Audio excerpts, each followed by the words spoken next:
जाएगा, क्योंकि बीच में दो बार वो किसी वजह से मीटिंग बंद हो गया था, तो फिर वो रिकॉर्ड नहीं हुआ, बीच का इतना सारा भूल गए हम रिकॉर्ड करना। तो शुरू का रिकॉर्ड हुआ, अभी थोड़ा सा रिकॉर्ड होगा बस। तो जिनको इस वाले क्लास में डाउट हो तो मेरे से पूछ ही लेना, क्योंकि क्लास रिकॉर्ड नहीं हुआ गलती से, किसी कारणवश नेटवर्क वगैरह की वजह से डिस्कनेक्ट हो गया था। ठीक है, तो अभी तक हमने जो पढ़ा 3 point, distance formula, section formula और एरिया ऑफ ट्रायंगल, सबको क्लियर है? Yes ma'am. Yes ma'am. तो अब ये समरी देख लो, इतना ही था, थ्योरी के हवाले से इतना ही था। डिस्टेंस बिटवीन 2 पॉइंट निकालना, distance of point from origin निकालना, ओरिजिन से निकालना है तो फिर क्या करोगे, क्यू के कोऑर्डिनेट्स को 0 रख दो, पी क्यू का डिस्टेंस ये है और हमको पी ओ का डिस्टेंस निकालना है, तो तुम क्या करोगे, क्यू इक्वल टू ओ कर दोगे। क्यू इक्वल टू ओ करने से क्या होगा, x2 0 हो जाएगा, y2 0 हो जाएगा। तो x2 0 रखो और y2 0 रखो तो क्या आ जाएगा, root under x1 square plus y1 square आ जाएगा। ये समझते हो क्या? हाँ ना? Yes ma'am. नींद आ रहा है क्या, खाना खाने के बाद नींद आता है? No ma'am. No ma'am. फिर ये सेक्शन फॉर्मूला है, ठीक है, सेक्शन फॉर्मूला याद कर लेना। एरिया ऑफ ट्रायंगल मैंने याद करने का मेथड बताया है। सेक्शन फॉर्मूले में वो अपोजिट को मल्टीप्लाई करके ऐड करके फिर डिवाइड, और ट्रायंगल वाले में 1 2 3 का सर्कल वाला याद करने का मेथड है। याद करना तुम्हारा तरीका, तुम्हारा मेथड होगा, लेकिन मैंने अपना बता दिया ताकि याद करने में तुम लोग को इजी पड़े। ठीक है, ये देखो ट्रायंगल वाले में 1 2 3 2 3 1 3 1 2, ये बाहर में x कोऑर्डिनेट होता है, ब्रैकेट के अंदर y कोऑर्डिनेट होता है, सब्ट्रैक्शन होता है y कोऑर्डिनेट का, फिर तीनों को ऐड करना, ये चीज है बस। उसके बाद कुछ रिमार्क्स में पॉइंट था, ये तुम लोग को आता ही है, ये तो अभी हम कितनी बार रिपीट किए हैं। Abscissa is the perpendicular distance of point from y axis, जो कि उसका x कोऑर्डिनेट होता है। ऐसे ही ordinate is a perpendicular distance of point from x axis, जो कि उसका y कोऑर्डिनेट होता है। ये चीज समझ में आता है क्या? Yes ma'am. Yes ma'am. फिर ऑर्डिनेट क्या होता है, y कोऑर्डिनेट। तो y कोऑर्डिनेट x एक्सिस के ऊपर पॉजिटिव होता है, x एक्सिस के नीचे नेगेटिव होता है। ये समझ में आता है क्या? Yes ma'am. एब्सिस्सा होता है x कोऑर्डिनेट, तो x कोऑर्डिनेट होता है y एक्सिस के लेफ्ट हैंड साइड में नेगेटिव और राइट हैंड साइड में पॉजिटिव। इतना समझ में आता है क्या? Yes ma'am. Yes. Coordinate of origin is 0, 0 और ओरिजिन होता है x एक्सिस और y एक्सिस का इंटरसेक्शन दोनों का पॉइंट। ये भी समझ में आता है? Yes ma'am. ठीक है, अब ये नोट पढ़ लो, नोट क्या कह रहा है, नोट क्या कह रहा है ये देखो। नोट कह रहा है कि सेक्शन 7.3 क्या था मेरा, वो सेक्शन फॉर्मूला वाला हिस्सा। ठीक है, सेक्शन फॉर्मूला वाला जो पढ़े थे ना, उसके लिए ये कह रहा है कि अगर पॉइंट P जो है वो AB के बीच में ना लाई करके AB के कहीं बाहर लाई करता, जैसा कि यहाँ अगर पॉइंट B AB में के बीच में ना लाई करके बाहर लाई करता, तो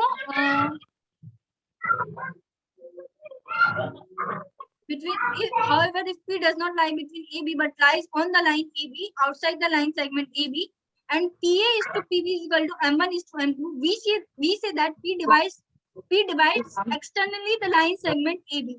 लाइन सेगमेंट हमारा AB ही है, और अगर P अगर इसके अंदर लाई कर रहा है तो हम कहेंगे कि P AB को इंटरनली डिवाइड कर रहा है। P अगर इसके बाहर लाइन कर रहा है और इसी लाइन पे लाई कर रहा है। लाइन और लाइन सेगमेंट दोनों अलग अलग चीज है। लाइन मेरा AB है, लाइन सेगमेंट मेरा AB है, पर लाइन जो वो पूरा इनफाइनाइट तक जाएगा दोनों तरफ तक, जो दोनों तरफ से AB को ज्वाइन मतलब AB को एक्सटेंड कर दे। इतना समझ में आता है ना?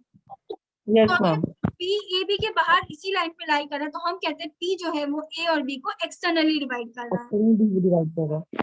तो अगर हमको ये गिवन है कि PA is to PB M1 by M2 है, तो हम लोग फिर से डिराइव कर सकते हैं। कुछ इस तरह का आएगा, ठीक है? तो तुम लोग खुद से डिराइव करने की कोशिश करना, मेथड वही रहेगा, वही स्टेप लगाना है, बिल्कुल जो लास्ट सेक्शन फॉर्मूला में लगाया ना, वही स्टेप लगाना है। ठीक है महराज? मेराज का मैसेज आया मेराज का MB ठीक है, कोई बात लो नहीं। हो गया। तो ये समझ में आता है क्या तुम लोग ना, ये तुम लोग का ऐसा होमवर्क रख लो, कभी कोशिश करना डिराइव करने का, हो जाए तो मेरे को मेल कर देना सोल्यूशन, मेल या व्हाट्सएप कर देना, मैं देखना चाहूंगी कि हुआ है कि नहीं तुम लोगों से। अगर ये हो गया तो मैं समझ जाऊंगी कि तुम लोग से बाकी जो इस तरह के जितने भी प्रूफ आएंगे एग्जाम वगैरह में, वो मतलब तुम लोग बहुत आराम से कर लोगे, क्योंकि एनटीएससी या ओलंपियाड्स में तो प्रूफ वगैरह ही ज्यादा पूछता है, फॉर्मूला बेस्ड क्वेश्चन कम ही रहता है कि नहीं। Yes ma'am. तो देखो, जिनको नहीं करना कोई बात नहीं, जिनको करना वो कोशिश करना, बस कोशिश करना।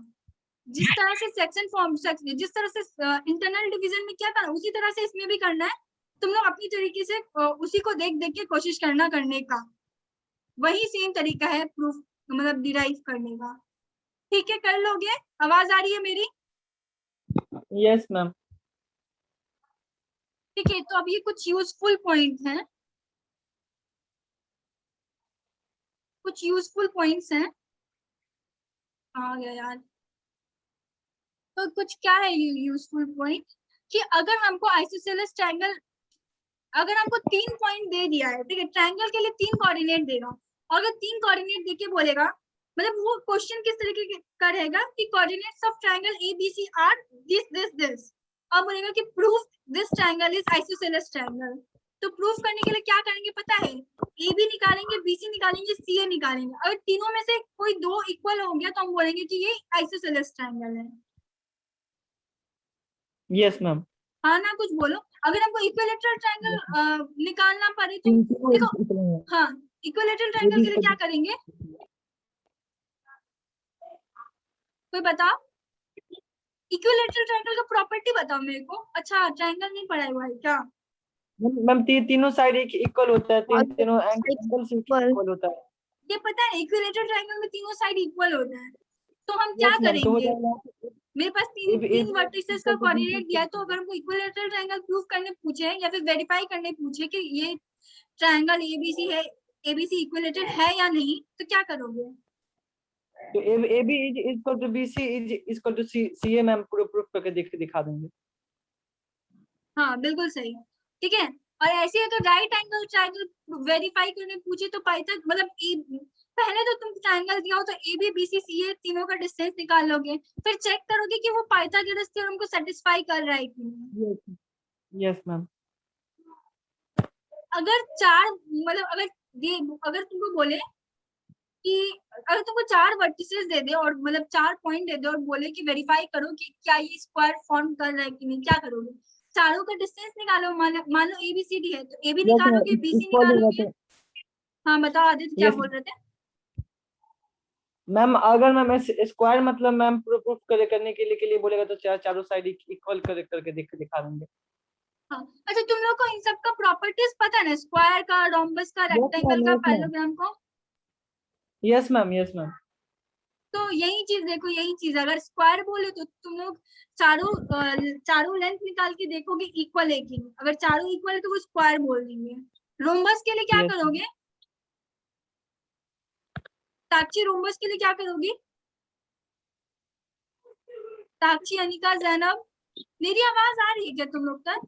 साक्षी, अनिका, जैनब, अंतरा? Yes, ma'am. Yes, ma'am. Rhombus के लिए क्या करोगे? रोम्बस का डायगोनल इक्वल होता है क्या? Yes ma'am. डायगोनल मैम अगर 90 डिग्री पे वो बाइसेक्ट कर रहा है तो वो रोम्बस होगा। अब इक्वल होना चाहिए रोम्बस का भी। हाँ, तो रोम्बस के लिए क्या करोगे, पहले देखोगे कि चारों साइड इक्वल है कि नहीं। तो जैसे ABCD दिया हुआ है तो AB BC CD D AB BC CD और DA निकाल लोगे, चेक करोगे चारों इक्वल है कि नहीं, फिर AC और BD निकालोगे, देखोगे इक्वल है कि नहीं। अगर डायगोनल भी इक्वल है और चारों साइड भी इक्वल, इसका मतलब वो रोम्बस है। होगा क्या? सॉरी, डायगोनल इक्वल नहीं होता, डायगोनल जो वो डायगोनल बाइसेक्ट करता है मैम, हाँ डायगोनल बाइसेक्ट कर, तो जो कुछ भी चेक कर लोगे क्या, मतलब डायगोनल बाइसेक्ट करता है, ये कैसे चेक करोगे?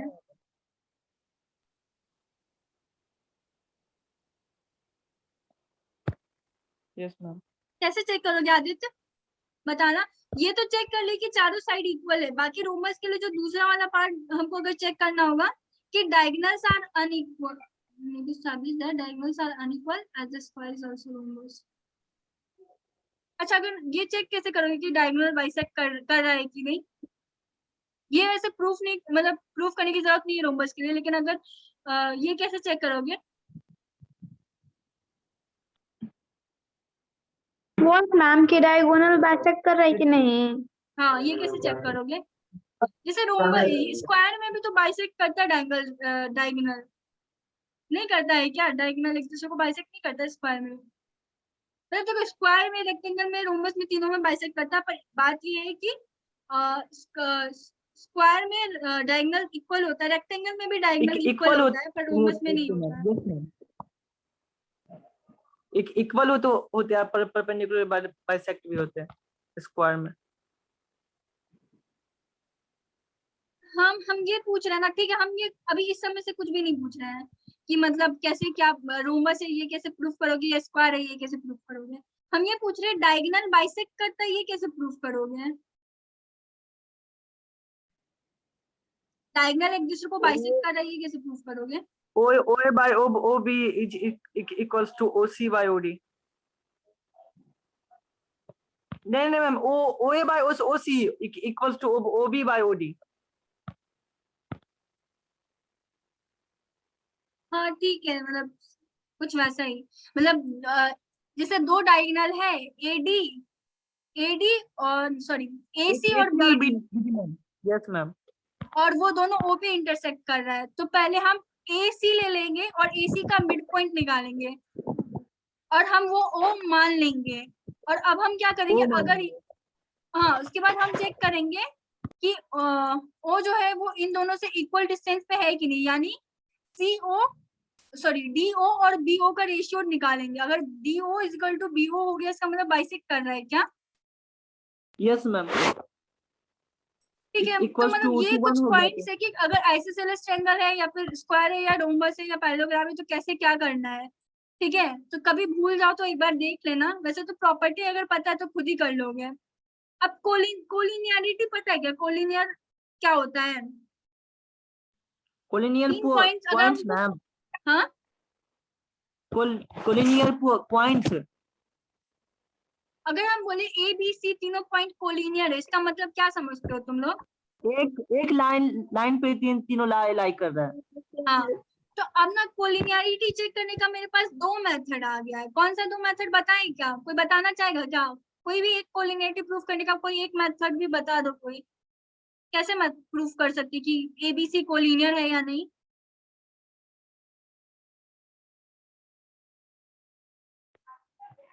ABC अगर कोई ट्रायंगल है तो उसका एरिया 0 होगा। Yes ma'am. हाँ बोलो अंतरा, कोई बताना चाहेगा क्या?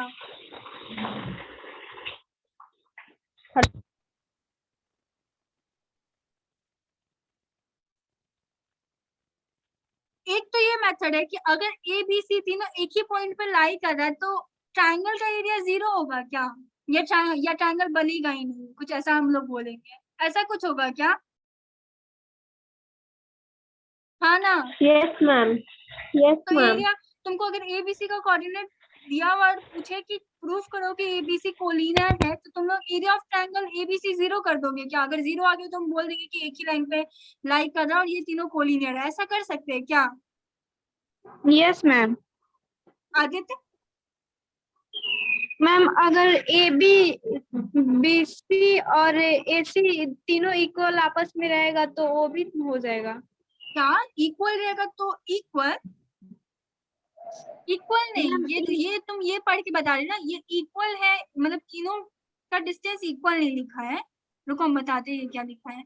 ये बोल रहा है कि अगर एक लाइन है, यहाँ A है, यहाँ B है और यहाँ C है, तो AC equal to AB plus BC है। यानी किसी दो set will be equal to sum of two set will be equal to third set. यानी A B C है, तुम AB निकाले, BC निकाले, CA निकाले, तो AB plus BC should be equal to CA है। ये है सेकंड पॉइंट। अगर ये भी आ गया तो भी कह सकते हैं कि एबीसी कोलिनियर है। तो या तो ये मेथड या तो ये वाला method, area of triangle equal to 0। Doubt है क्या? Yes ma'am. डाउट है? Yes ma'am. मैम अगर point A point B point से अगर अगर एक लाइन पे लाई करेगा तो वो ट्रायंगल कैसे फॉर्म करेगा? हाँ, ट्रायंगल नहीं फॉर्म करेगा ना। तो ट्रायंगल नहीं फिर फॉर्म area करेगा of इसका मतलब triangle- एरिया ट्रायंगल है ही नहीं। और ट्रायंगल नहीं है तो एरिया ऑफ ट्रायंगल क्या होगा? 0 होगा। Yes ma'am yes. अच्छा तुम ऐसे देखो कि अगर ये ट्रायंगल है, फिर दोनों का ना ऐसे एंगल, ये वाला एंगल बढ़ाते जाओ। जब मतलब कोई भी ऐसा ट्रायंगल है ए बी सी, ये ट्रायंगल लो ए बी सी, और ये जो बी ए सी एंगल है, ये एंगल अगर हम 180 डिग्री कर दें तो बी ए सी एक ही लाइन पे आ जाएगा क्या?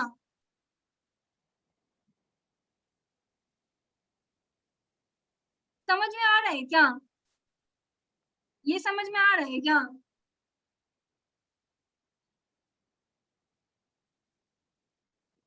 हाँ, यस मैम, यस मैम।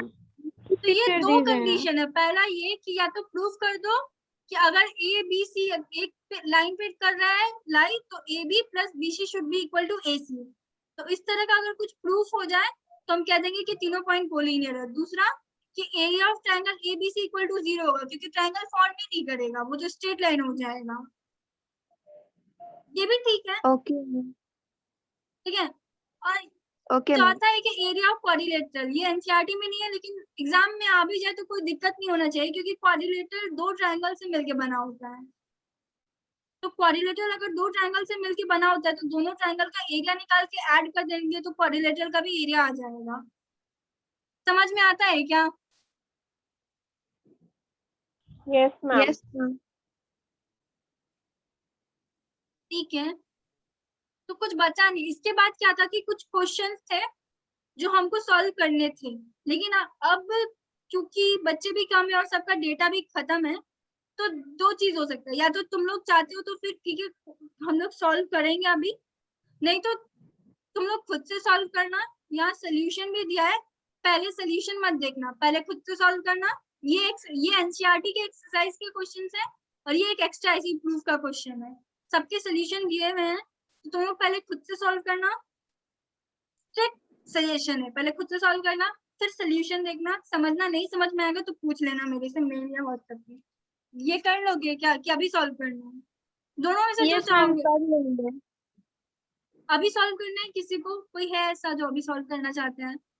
ये 4 ही लोग हो अभी, बाकी सारे चले गए। किसी का नेटवर्क डाउन है, किसी का मोबाइल डिस्चार्ज है। सही बात है, हो गया सुबह से मैम। क्लास। अच्छा आज संडे था तो भी सुबह से क्लास है क्या? अच्छा 10 बजे से तो क्लास कर ही रहे हो। Yes ma'am. Yes ma'am regularly class है। चलो ठीक है, मान के चल रही हूँ कि तुम लोग आज बहुत थक गए थे। मैंने आज कल लोगों ने जल्दी क्वेश्चन कर लिया था, तो आज मैंने एक्स्ट्रा क्वेश्चंस रखे थे कि आज तो क्वेश्चन कम नहीं होगा करके, और फिर मैंने सोल्यूशन दिया तो तुम लोग देख लेना। उसके बाद लास्ट में ऐसी है वही चीज जो अभी तक पढ़ा है, बस ऐसी सब एक जगह लिखा हुआ है ऐसा, ताकि तुम लोग को ध्यान पे रहे, बस और कुछ नहीं। ठीक है, तो Okay, जरूर ma'am. से क्वेश्चन बनाना, सोल्यूशन देखना। अगर नहीं बने तो सिर्फ तो उसके बाद कर लेना। ये प्रूफ वाला तो देख ही लेना, ये वाला तो पक्के से पहले खुद से ट्राई करना, उसके बाद ही देख, मतलब उसके बाद ही सोल्यूशन देखना। ठीक है, कोई डाउट हो तो पूछ लेना। Okay, खत्म okay, करे क्या? ma'am. खत्म करे क्या? Yes ma'am. आज का Yes, क्लास ma'am. रिकॉर्ड नहीं हुआ तो जो नहीं आया जिनका छूट गया तो उनको दोबारा से कभी एक्स्ट्रा क्लास लेके समझा देना पड़ेगा, अगर नहीं समझ में आया स्लाइड से तो, क्योंकि और कोई चारा नहीं है हमारे पास। आज का रिकॉर्ड नहीं हुआ गलती से, या फिर आधा अधूरा रिकॉर्ड हुआ तो उससे फायदा नहीं है। ठीक है, यस Okay, मैम। ma'am. तो आज का क्लास बंद रखे क्या? अच्छा अभी 1 Yes, जुलाई ma'am. को जो एग्जाम होने वाला है उसमें तुम लोग कुछ मत करना। स्लाइड से, तीनों स्लाइड से भी अगर तुम लोग एक साथ बैठोगे गो थ्रू होने में तो पूरा मिला के 1 घंटे से ज्यादा का समय नहीं लगेगा सिर्फ थ्योरी देखने में। मतलब आधा घंटे से 45 मिनट लगेगा थ्योरी देखने में, और अगर स्लाइड्स के क्वेश्चन भी सॉल्व करोगे तो आधा 1 घंटा और। ठीक है, तो ज्यादा इससे इससे तुम्हारा रिवीजन हो जाएगा। कॉन्सेप्ट समझने की कोशिश करना, और कहीं दिक्कत आए तो पूछ लेना, टेस्ट से पहले पूछ लेना। ठीक है, और मेरे से Okay, व्हाट्सएप पे ma'am. या मेल पे पूछना। ठीक है। और अगर कभी मैंने मान लो तुम लोगों ने मेल भेजा और मैंने मेल नहीं देखा तो व्हाट्सएप पे मेरे को मैसेज कर देना कि मैम ऐसा ऐसा है, ठीक है, जो कुछ भी। तो ठीक है, तो मीटिंग एंड करे क्या? Yes ma'am. Yes, ma'am. ठीक है, चलो bye, have a nice day, rest ले Bye, लो। Same ma'am. To you ma'am.